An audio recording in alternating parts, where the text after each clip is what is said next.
Hari ini, 17 Agustus 2025, kita memperingati 80 tahun kemerdekaan Indonesia. Kita mengangkat bendera, menyanyikan lagu kebangsaan, dan mengucap syukur kepada Tuhan yang memelihara negeri ini. Namun, kemerdekaan sejati bukan hanya lepas dari penjajah, tetapi hidup dalam martabat, keadilan, dan kebebasan bagi semua warganya.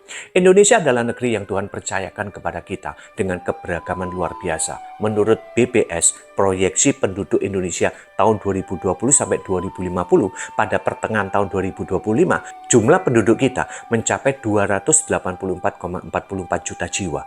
Kita terdiri dari 1.340 kelompok etnis dan 718 bahasa daerah. Semua dipersatukan oleh satu bahasa, bahasa Indonesia. Dari sisi keyakinan, data Dukcapil Kementerian Dalam Negeri Agustus 2024 mencatat mayoritas penduduk beragama Islam 87,08% atau 245,97 juta jiwa.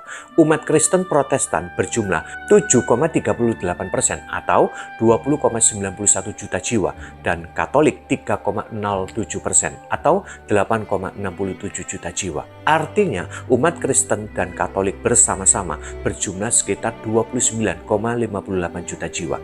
Mereka hadir di setiap provinsi menjadi bagian tak terpisahkan dari bangsa ini. Namun di balik keberagaman yang indah ini, kita harus jujur, bangsa kita sedang tidak baik-baik saja. Mari kita lihat data berikut ini. Ekonomi, BPS mencatat pertumbuhan ekonomi kuartal 1 2025 hanya 4,87%, terendah dalam lebih dari 3 tahun.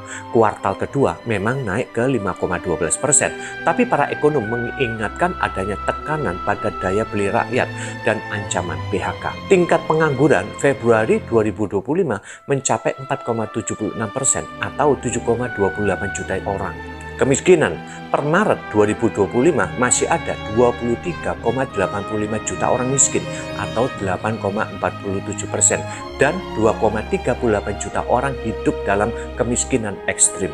Lebih menyedihkan lagi, kebebasan beribadah yang sebenarnya dijamin oleh UUD 1945 pasal 29 tapi masih sering dilanggar. Menurut Setara Institut, pada 2023 terjadi 217 peristiwa pelanggaran kebebasan beragama dengan 329 tindakan dan meningkat pada 2024 menjadi 260 peristiwa dengan 402 tindakan. Dan pada tahun 2025 saja beberapa catatan persekusi terhadap orang Kristen di Indonesia. 4 Februari 2025, Makassar, Sulawesi Selatan, spanduk penolakan keras terhadap pendirian gereja dan kegiatan ibadah dipasang di depan kompleks perumahan Polda, Mangga 3, Pacek Rakak. Aksi ini menargetkan gereja Toraja Jemaat Lanragi.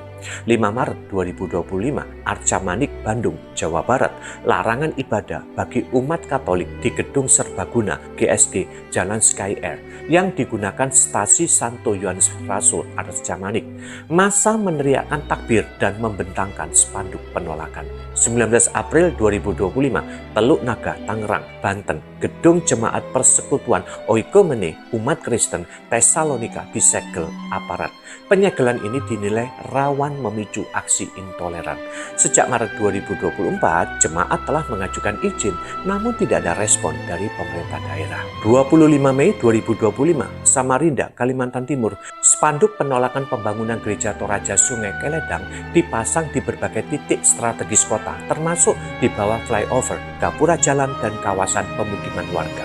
27 Juni 2025, Sukabumi, Jawa Barat, kegiatan retreat pelajar Kristen dari Tangerang Selatan di Desa Tangkil diserang massa, barang-barang dirusak, dan hanya 7 orang yang ditetapkan sebagai tersangka. 6 Juli 2025, pembangunan gereja GBKP Runggun Studio Alam di Kalibaru ditolak sebagian warga meski semua izin sudah lengkap. Pemerintah Kota Depok justru meminta penangguhan pembangunan. Jadi ketika kita mengucap merdeka, kita perlu bertanya, apakah kemerdekaan itu sudah dirasakan oleh semua orang? Apakah rakyat kecil sudah sejahtera? Apakah anak-anak kita punya masa depan yang aman? Apakah gereja-gereja bisa beribadah tanpa takut? Hari ini kita bersyukur atas kemerdekaan, tapi kita juga datang dengan hati yang terbeban. Kita berdoa untuk pertama, kesatuan bangsa lintas suku, bahasa, dan agama, agar perbedaan menjadi kekuatan untuk membangun, bukan alasan untuk berpecah. Kedua, pemulihan ekonomi agar rakyat kecil mendapat pekerjaan layak, daya beli pulih, dan kemiskinan berkurang. Ketiga, generasi muda agar mereka punya harapan, semangat membangun negeri, dan tidak kehilangan arah. Keempat, perlindungan bagi gereja dan umat Kristen Katolik agar ibadah berlangsung bebas dari ancaman dan kekerasan. Kelima, integritas pemerintah dan aparat agar hukum ditegakkan adil tanpa pandang bulu dan keberpihakan pada rakyat nyata.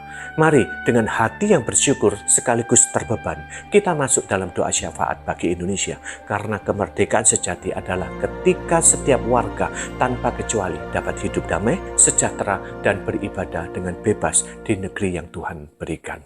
Amin.